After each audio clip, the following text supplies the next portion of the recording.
Đây là phương tiện gì? Đây là máy bay. Đây là bộ phận gì của máy bay nhỉ? Đây là đầu máy bay. Đây là cánh máy bay. Còn đây là đuôi máy bay. Máy bay bay ở đâu? Các con có biết không? À, máy bay bay ở trên bầu trời đấy.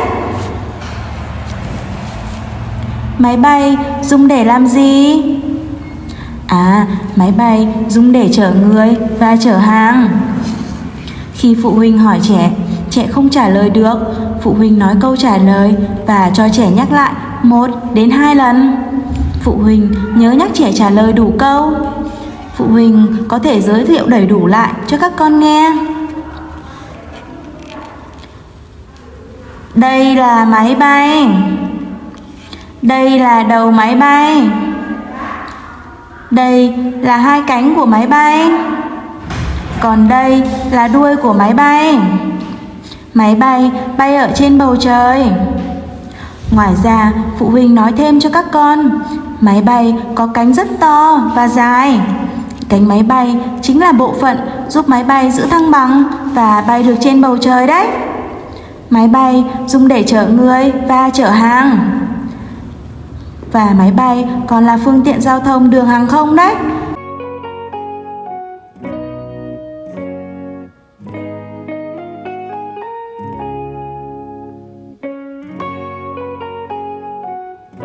Đây là phương tiện gì?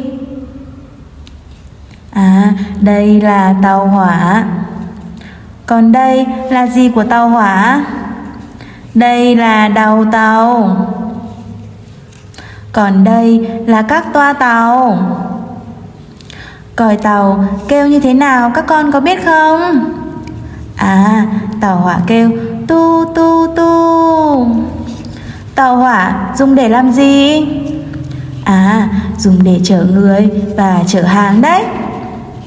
Khi phụ huynh hỏi trẻ không trả lời được, phụ huynh nói câu trả lời và cho trẻ nhắc lại 1 đến 2 lần. Phụ huynh nhớ nhắc trẻ trả lời đầy đủ câu.